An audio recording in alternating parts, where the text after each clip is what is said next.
Po ba mga bossing ko, may kakilala na napaka-inggitera pero lagi nakikipagplastikan sa inyo. Naka mga bossing ko, kung may mga ganyan sitwasyon, ingat ka ha.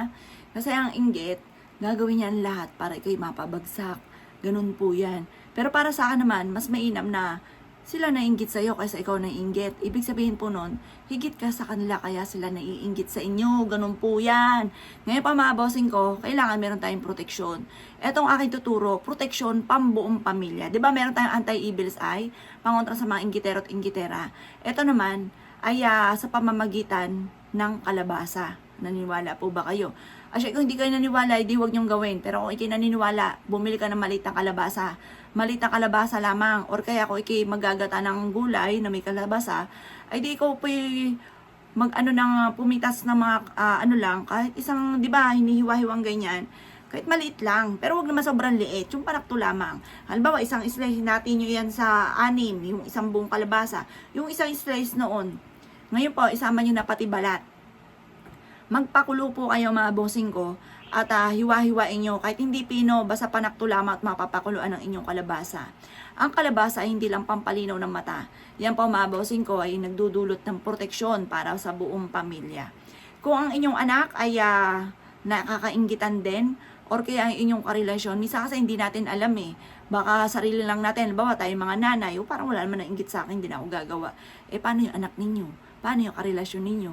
Malay nyo, hindi nyo alam, nabibi na yung anak ninyo nabubuli na sa school di ba? Tapos pakam-pakampante kayo, akala nyo po, okay lamang yung anak ninyo, di ba? Para may protection lang po tayo in case man hindi na mangyari. Ganon din sa inyo pong karelasyon, malay nyo po yan po problemado sa kanyang trabaho at lagi na pag-iinitan, hindi nyo alam, wala po tayong alam, hindi na nagsasabi sa inyo para hindi ka mamoblema. O siya mga boss ko, gawin nyo na po ito para kayo po may protection lang. Walang masama mga bossing ha. Itong aking tuturo, hindi nyo pwedeng lagyan ng asin. Kasi maglagay ka na lang ng asin sa isang baso. Huwag nyo haluin kasi itatapon natin to sa sahig. Hindi maganda na natutunaw yung asin sa sahig. Malas po yun. Kaya huwag kayong gagawa ng ganon. Kailangan nakalagay lang sa isang mangkok yung asin. Tapos, ilagay nyo lang doon sa may gilid ng bintana, sa gilid ng pintuan, doon lang. Pero itong ituturo ko sa inyo, hindi pwede kasi isasabog natin sa palilibutan natin ang bahay natin para may proteksyon. Pantabi din po yan ng malas, lalo-lalo na sa mga ganyang sitwasyon, lalo na nape-pressure ka na sa mga ganyang sitwasyon, huwag mong pagtisan, lalo na para sa inyo po ring mga anak. Proteksyon lang. Walang masama. Umamot ka lang ng kaunti sa inyong lulutuin.